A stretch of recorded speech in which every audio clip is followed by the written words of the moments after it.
नमस्कार। The golden stories में आपका स्वागत है। दोस्तों, यूँ तो लोग प्रेम के बारे में बड़े बड़े बखान करते हैं, बातें करते हैं, परंतु असल ज़िंदगी में कितने ऐसे लोग हैं जो सच्चे मायनों में प्यार को पाने के लिए कुछ भी करने के लिए तैयार हो जाते हैं। और प्यार के लिए सब कुछ छोड़ पाना क्या इतना सरल है? तो आइए सुनते हैं मुंशी प्रेमचंद द्वारा लिखी कहानी कायर। युवक का नाम केशव था, युवती का नाम प्रेमा। दोनों एक ही कॉलेज के और एक ही क्लास के विद्यार्थी थे। केशव नए विचारों का युवक था, जात पात के बंधनों का विरोधी। प्रेमा पुराने संस्कारों की कायल थी, पुरानी मर्यादाओं और प्रथाओं में पूरा विश्वास रखने वाली। लेकिन फिर भी दोनों में गाढ़ा प्रेम हो गया था और ये बात सारे कॉलेज में मशहूर थी। केशव ब्राह्मण होकर भी वैश्या कन्या प्रेमा से विवाह करके अपना जीवन सार्थक करना चाहता था। उसे अपने माता पिता की परवाह न थी। कुल मर्यादा का विचार भी उसे स्वांग सा लगता था। उसके लिए सत्य कोई वस्तु थी तो प्रेम थी, किंतु प्रेमा के लिए माता पिता और कुल परिवार के आदेश के विरुद्ध एक कदम बढ़ाना भी असंभव था। संध्या का समय है। विक्टोरिया पार्क के एक निर्जन स्थान में दोनों आमने सामने हरियाली पर बैठे हुए हैं। सैर करने वाले एक एक करके विदा हो गए, किंतु ये दोनों अभी वहीं बैठे हुए हैं। उनमें एक ऐसा प्रसंग छिड़ा हुआ है जो किसी तरह समाप्त नहीं होता। केशव ने झुंझलाकर कहा, इसका यह अर्थ है कि तुम्हें मेरी परवाह नहीं है? प्रेमा ने उसको शांत करने की चेष्टा करके कहा, तुम मेरे साथ अन्याय कर रहे हो केशव, लेकिन मैं इस विषय को माता पिता के सामने कैसे छेड़ूं? यह मेरी समझ नहीं आता। वे लोग पुरानी रूढ़ियों के भक्त हैं। मेरी तरफ से कोई ऐसी बात सुनकर मन में जो जो शंकाएं होंगी उनकी तुम कल्पना कर सकते हो। केशव ने उग्र भाव से पूछा, तो तुम भी उन्हें पुरानी रूढ़ियों की गुलाम हो? प्रेमा ने अपनी बड़ी बड़ी आंखों में मृदु स्नेह भरकर कहा, नहीं, मैं उनकी गुलाम नहीं हूँ, लेकिन माता पिता की इच्छा मेरे लिए और सब चीज़ों से अधिक मान्य है। तुम्हारा व्यक्तित्व कुछ नहीं है, ऐसा ही समझ लो। मैं तो समझता था कि ये ढकोसले मूर्खों के लिए हैं, लेकिन अब मालूम हुआ कि तुम जैसी विदुषियां भी उनकी पूजा करती हैं। जब मैं तुम्हारे लिए संसार को छोड़ने को तैयार हूं, तो तुमसे भी यही आशा करता हूं। प्रेमा ने मन में सोचा, मेरा अपनी देह पर क्या अधिकार है? जिन माता पिता ने अपने रक्त से मेरी सृष्टि की है और अपने स्नेह से उसे पाला है, उनकी मर्जी के खिलाफ कोई काम करने का उसे कोई हक नहीं है। उसने दीनता के साथ केशव से कहा, क्या प्रेम स्त्री और पुरुष के रूप में ही रह सकता है, मैत्री के रूप में नहीं? मैं तो आत्मा का बंधन समझती हूँ। केशव ने कठोर भाव से कहा, इन दार्शनिक विचारों से तुम मुझे पागल कर दोगी। प्रेमा, बस इतना ही समझ लो, मैं निराश होकर जिंदा नहीं रह सकता। मैं प्रत्यक्षवादी हूँ और कल्पनाओं के संसार में प्रत्यक्ष का आनंद उठाना मेरे लिए असंभव है। यह कहकर उसने प्रेमा का हाथ पकड़कर अपनी ओर खींचने की चेष्टा की। प्रेमा ने झटके से हाथ छुड़ा लिया और बोली, नहीं केशव, मैं कह चुकी हूँ कि मैं स्वतंत्र नहीं हूँ। तुम मुझसे वह चीज़ ना मांगो जिस पर मेरा कोई अधिकार नहीं। केशव को अगर प्रेमा ने कठोर शब्द कहे होते तो भी उसे इतना दुख न हुआ होता। एक क्षण तक वह मन मारे बैठा रहा, फिर उठकर निराशा भरे स्वर में बोला, जैसी तुम्हारी इच्छा। आहिस्ता आहिस्ता कदम सा उठाता हुआ वहां से चला गया। प्रेमा अब भी वहीं बैठी आंसू बहाती रही। रात को भोजन करके प्रेमा जब अपनी माँ के साथ लेटी तो उसकी आंखों में नींद न थी। केशव ने उसे एक ऐसी बात कह दी थी जो चंचल पानी में पड़ने वाली छाया की तरह उसके दिल पर छाई हुई थी। प्रति क्षण उसका रूप बदलता था। वह उसे स्थिर न कर सकती थी। माता से इस विषय में कुछ कहे तो कैसे? लज्जा मुंह बंद कर देती थी। उसने सोचा, अगर केशव के साथ मेरा विवाह ना हुआ तो उस समय मेरा क्या कर्तव्य होगा? अगर केशव ने कुछ उद्दंडता कर डाली तो मेरे लिए संसार में फिर क्या रह जाएगा? लेकिन मेरा बस ही क्या है। इन भांति भांति के विचारों में एक बात जो उसके मन में निश्चित हुई वह यह थी कि केशव के सिवा वह और किसी से विवाह ना करेगी। उसकी माता ने पूछा, क्या तुझे अब तक नींद ना आई? मैंने तुझसे कितनी बार कहा है कि थोड़ा बहुत घर का काम काज कर लिया कर, लेकिन तुझे किताबों से फुर्सत ही नहीं मिलती। 4 दिन में तू पराए घर चली जाएगी। कौन जाने कैसा घर मिले। अगर कुछ काम करने की आदत ना रही तो कैसे निभा होगा। प्रेमा ने भोलेपन से कहा, मैं पराए घर जाऊंगी ही क्यों? माता ने मुस्कुराकर कहा, लड़कियों के लिए यही तो सबसे बड़ी विपत्ति है। माँ बाप की गोद में पलकर ज्यों ही सयानी हुई दूसरों की हो जाती हैं। अगर अच्छे प्राणी मिले तो जीवन आराम से कट गया, नहीं रो रो कर दिन काटना पड़ा। सब कुछ भाग्य के अधीन है। अपनी बिरादरी में तो मुझे कोई घर नहीं भाता, कहीं लड़कियों का आदर नहीं, लेकिन करना तो बिरादरी में ही पड़ेगा। ना जाने ये जात पात का बंधन कब टूटेगा। प्रेमा डरते डरते बोली, कहीं कहीं तो बिरादरी के बाहर भी विवाह होने लगे हैं। उसने कहने को कह दिया, लेकिन उसका हृदय कांप रहा था कि माता जी कुछ भाप न जाए। माता ने विस्मय के साथ पूछा, क्या हिंदुओं में ऐसा हुआ है? फिर उसने आप ही आप उस प्रश्न का जवाब भी दिया, और 2-4 जगह ऐसा हो भी गया तो उससे क्या होता है। प्रेमा ने इसका कुछ जवाब न दिया। भय हुआ कि माता कहीं उसका आशय न समझ जाए। उसका भविष्य एक अंधेरी खाई की तरह उसके सामने मुंह खोले खड़ा था, मानो उसे निगल जाएगा। उसे ना जाने कब नींद आ गई।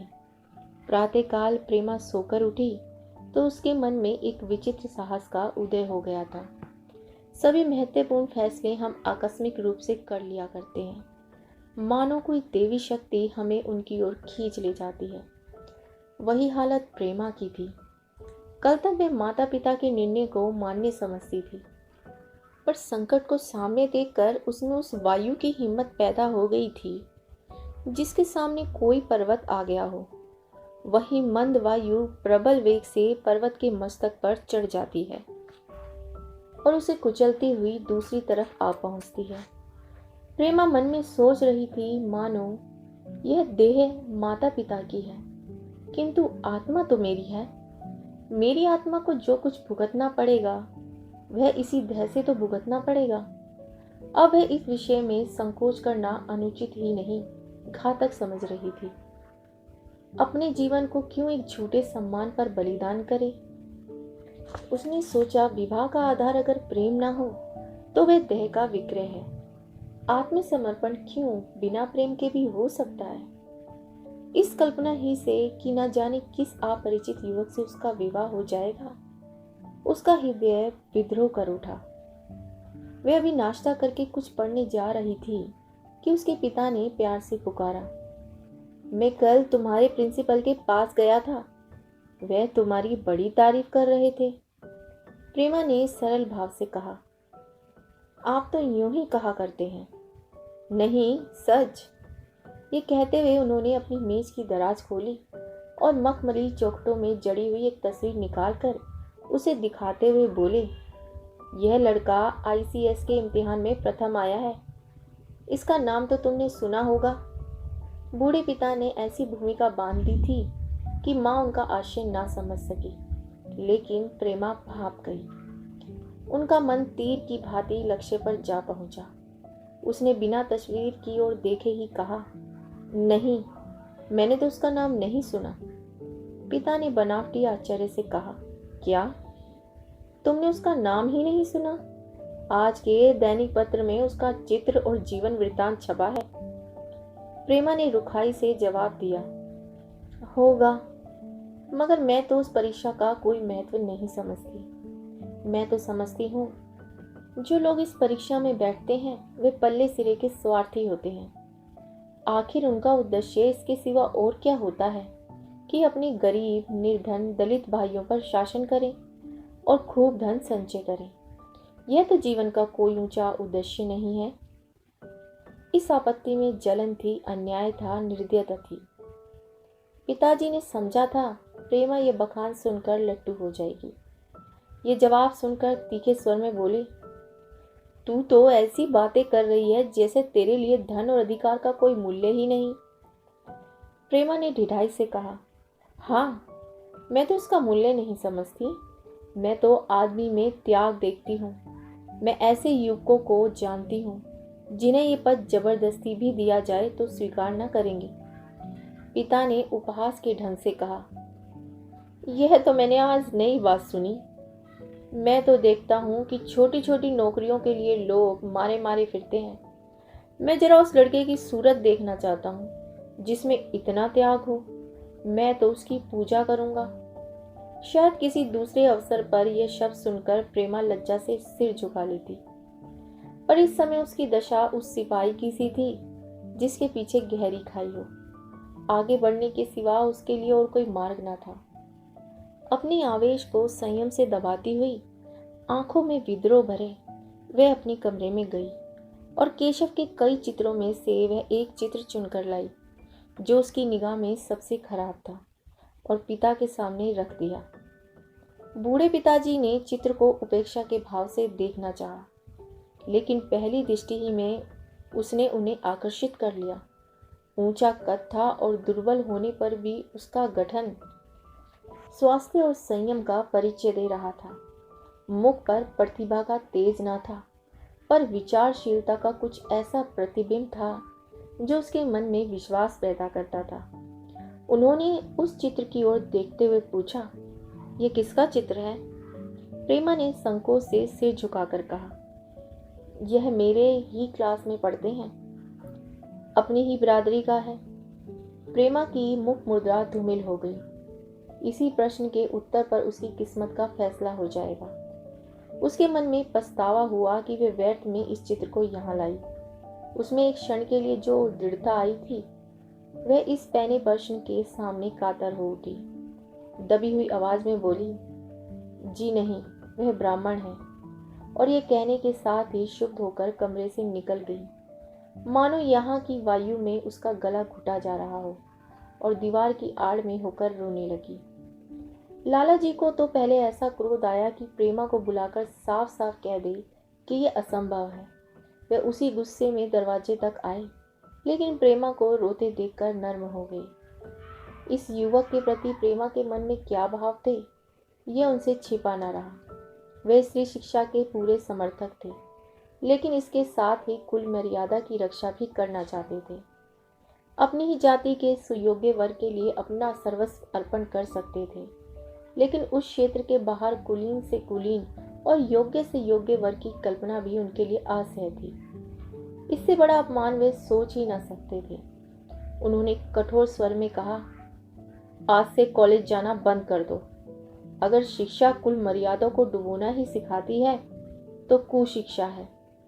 प्रेमा ने कातर कंठ से कहा, परीक्षा तो समीप आ गई है।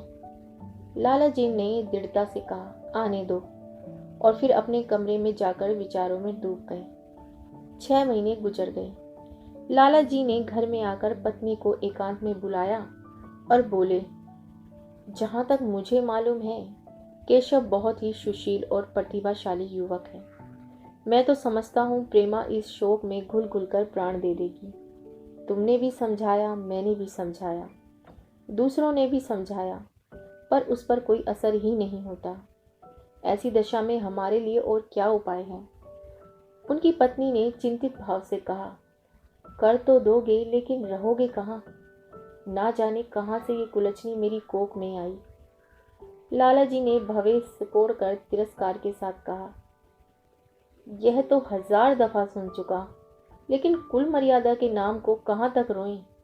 चिड़िया का पर खोलकर यह आशा करना कि वे तुम्हारे आंगन में फुदकती रहेगी, भ्रम है। मैंने इस पर ठंडे दिल से विचार किया है और इस नतीजे पर पहुंचा हूं कि हमें इस आपद्रम को स्वीकार कर लेना ही चाहिए। कुल मर्यादा के नाम पर मैं प्रेमा की हत्या नहीं कर सकता। दुनिया हंसती हो, हंसे, मगर वह जमाना बहुत जल्द आने वाला है जब ये सभी बंधन टूट जाएंगे। आज भी सैकड़ों विवाह जात पात के बंधनों को तोड़कर हो चुके हैं। अगर विवाह का उद्देश्य स्त्री और पुरुष का सुखमय जीवन है तो हम प्रेमा की उपेक्षा नहीं कर सकते हैं। वृद्धा ने क्षुब्ध होकर कहा, जब तुम्हारी यही इच्छा है तो मुझसे क्या पूछते हैं, लेकिन मैं कह देती हूँ कि मैं इस विवाह के नज़दीक ना आऊँगी, ना कभी छोकरी का मुंह देखूंगी। समझ लूँगी जैसे और सब लड़के मर गए वैसे यह भी मर गई। तो फिर आखिर तुम क्या करने को कहती हो? क्यों नहीं उस लड़के से विवाह कर देते? उसमें क्या बुराई है? वह 2 साल में सिविल सर्विस पास करके आ जाएगा।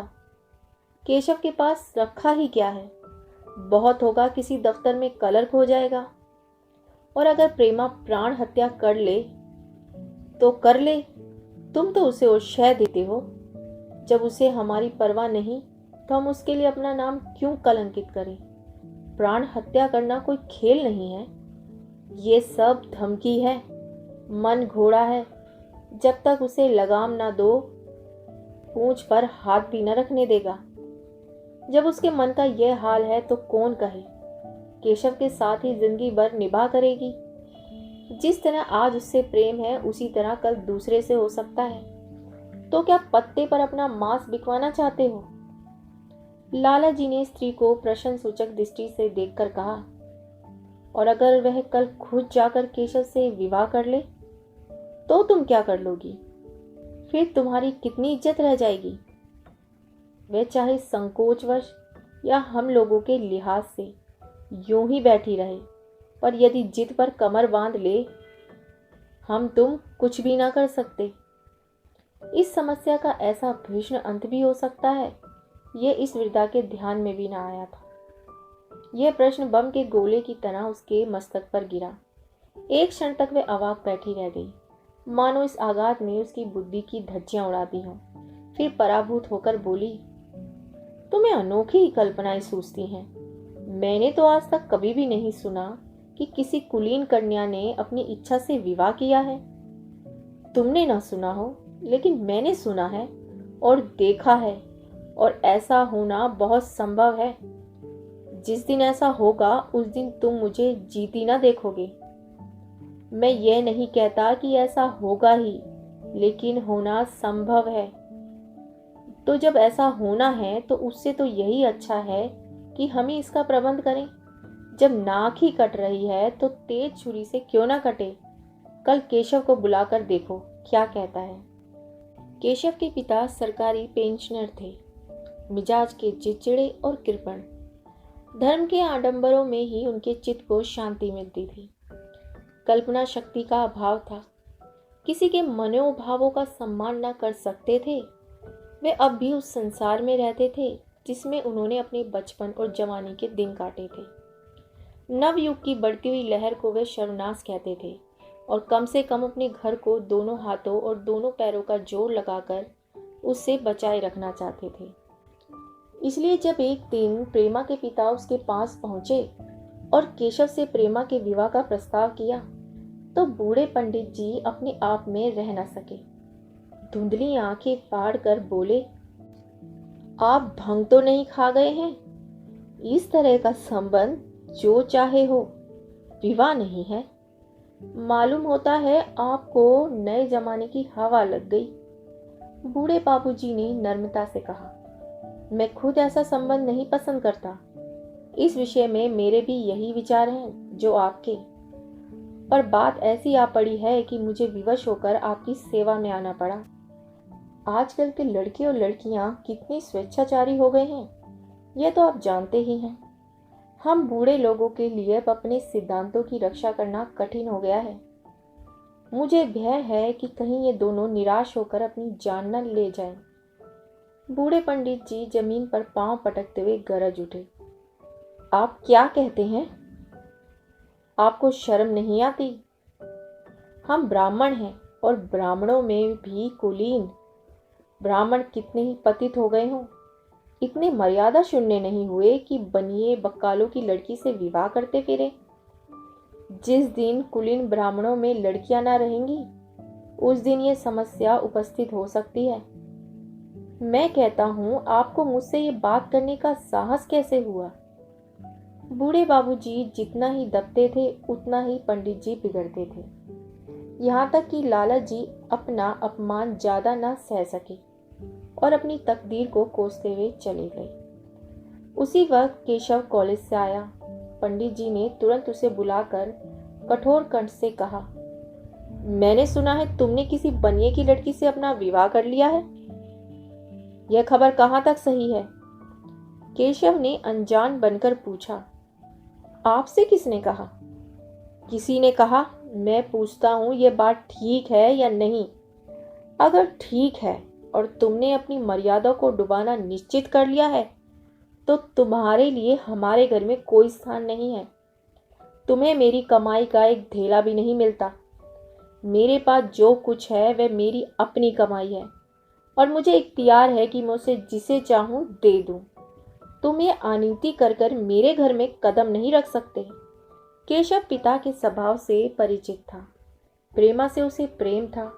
वह गुप्त रूप से प्रेमा से विवाह कर लेना चाहता था। बाप हमेशा तो बैठे ना रहेंगे। माता के स्नेह पर उसे विश्वास था। उस प्रेम की तरंग में वे सारे कष्टों को झेलने के लिए तैयार मालूम होता था। लेकिन जैसे कोई कायर सिपाही बंदूक के सामने जाकर हिम्मत खो बैठता है और कदम पीछे हटा लेता है, वही दशा केशव की हुई। वह साधारण युवकों की तरह सिद्धांतों के लिए बड़े बड़े तर्क कर सकता था। जबान से उनमें अपनी भक्ति की दुहाई दे सकता था, लेकिन इसके लिए यातनाएं झेलने की सामर्थ्य उसमें ना थी। अगर वह अपनी जिद पर अड़ा और पिता ने भी अपनी टेक रखी तो उसका कहाँ ठिकाना लगेगा। उसका जीवन ही नष्ट हो जाएगा। उसने दबी जबान से कहा, जिसने आपसे ये कहा है बिल्कुल झूठ कहा है। पंडित जी ने तीव्र नेत्रों से देखकर कहा, तो यह खबर बिल्कुल गलत है? जी हाँ, बिल्कुल गलत। तो तुम आज ही इसी वक्त उस बनिए को खत लिख दो और याद रखो कि अगर इस तरह की चर्चा फिर कभी उठी तो मैं तुम्हारा सबसे बड़ा शत्रु होऊंगा। बस जाओ। केशव और कुछ ना कह सका। वह यहाँ से चला तो ऐसा मालूम होता था कि पैरों में दम नहीं। दूसरे दिन प्रेमा ने केशव के नाम यह पत्र लिखा। प्रिय केशव, तुम्हारे पूज्य पिताजी ने लाला जी के साथ जो अशिष्ट और अपमानजनक व्यवहार किया है उसका हाल सुनकर मेरे मन में बड़ी शंका उत्पन्न हो रही है। शायद उन्होंने तुम्हें भी डांट फटकार बताई होगी। ऐसी दशा में मैं तुम्हारा निश्चय सुनने के लिए विकल हो रही हूँ। तुम्हारे साथ हर तरह का कष्ट झेलने को तैयार हूँ। मुझे तुम्हारे पिताजी की संपत्ति का मोह नहीं है। मैं तो केवल तुम्हारा प्रेम चाहती हूँ और उसी में प्रसन्न हूँ। आज शाम को यहीं आकर भोजन करो। दादा और माँ दोनों तुमसे मिलने के लिए इच्छुक हैं। मैं वह सपने देखने में मग्न हूँ जो हम दोनों उस सूत्र में बंध जाएंगे, जो टूटना नहीं जानता, जो बड़ी से बड़ी आपत्ति में भी अटूट रहता है। तुम्हारी प्रेमा। संध्या हो गई और इस पत्र का कोई जवाब न आया। उसकी माता बार बार पूछती थी, केशव आए नहीं? बूढ़े लाला भी द्वार की ओर आंख लगाए बैठे थे। यहाँ तक कि रात के 9 बज गए, पर ना तो केशव ही आए ना उनका पत्र। प्रेमा के मन में भांति भांति के संकल्प विकल्प उठ रहे थे। कदाचित उन्हें पत्र लिखने का अवकाश न मिला होगा या आज आने की फुर्सत न मिली होगी। कल अवश्य आ जाएंगे। केशव ने पहले उसके पास जो प्रेम पत्र लिखे थे उन सबको उसने फिर पढ़ा। उनके एक एक शब्द से कितना अनुराग टपक रहा था। उसमें कितना कंपन था, कितनी विकलता, कितनी तीव्र आकांक्षा। फिर उसे केशव के ये वाक्य याद आए जो उसने सैकड़ों ही बार कहे थे। कितनी बार वह उसके सामने रोया था। इतने प्रमाणों के होते हुए निराशा के लिए कहाँ स्थान था। मगर फिर भी सारी रात उसका मन जैसे सूली पर टंगा रहा। प्रातःकाल केशव का जवाब आया। प्रेमा ने कांपते हुए हाथों से पत्र लेकर पढ़ा। पत्र हाथ से गिर गया। ऐसा जान पड़ा मानो उसकी देह का रक्त स्थिर हो गया हो। लिखा था, मैं बड़े संकट में हूँ कि तुम्हें क्या जवाब दूँ। मैंने इधर इस समस्या पर खूब ठंडे दिल से विचार किया है और इस नतीजे पर पहुंचा हूँ कि वर्तमान दशाओं में मेरे लिए पिता की आज्ञा की उपेक्षा करना दुस्सह है। मुझे कायर ना समझना, मैं स्वार्थी भी नहीं हूँ, लेकिन मेरे सामने जो बाधाएं हैं उन पर विजय पाने की शक्ति मुझ में नहीं है। पुरानी बातों को भूल जाओ। उस समय मैंने इन बाधाओं की कल्पना न की थी। प्रेमा ने एक लंबी गहरी जलती हुई सांस खींची और उस खत को फाड़कर फेंक दिया।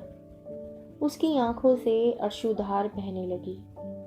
जिस केशव को उसने अपने अंतःकरण से वर लिया था, वे इतना निष्ठुर हो जाएगा, इसकी उसको रत्ती भर भी आशा न थी। ऐसा मालूम पड़ा मानो अब तक वह कोई सुनहरा स्वप्न देख रही थी, पर आँख खुलने पर वह सब कुछ अदृश्य हो गया। जीवन में जब आशा ही लुप्त हो गई हो, तो अब अंधकार के सिवा और क्या रहा। अपने हृदय की सारी संपत्ति लगाकर उसने एक नाव लदवाई थी। वह नाव जलमग्न हो गई। अब दूसरी नाव कौन वहां से लदवाए। अगर वह नाव टूटी है तो उसके साथ वह भी टूट जाएगी। माता ने पूछा, क्या केशव का पत्र है? प्रेमा ने भूमि की ओर ताकते हुए कहा, हाँ, उनकी तबीयत अच्छी नहीं है। इसके सिवा वह और क्या कहे। केशव की निष्ठुरता और बेवफाई का समाचार कहकर लज्जित होने का साहस उसमें ना था। दिन भर वह घर के काम धंधों में लगी रही, मानो उसे कोई चिंता ही नहीं है। रात को उसने सबको भोजन कराया, खुद भी भोजन किया और बड़ी देर हारमोनियम पर गाती रही। मगर सवेरा हुआ तो उसके कमरे में उसकी लाश पड़ी हुई थी। प्रभात की सुनहरी किरणें उसके पीले मुख को जीवन की आभा प्रदान कर रही थी। किसी और की कायरता के लिए अपना जीवन त्याग देना कहाँ तक उचित है? कमेंट कर अपनी राय जरूर दीजिएगा। कल फिर मिलती हूँ एक नई कहानी के साथ। तब तक के लिए अलविदा।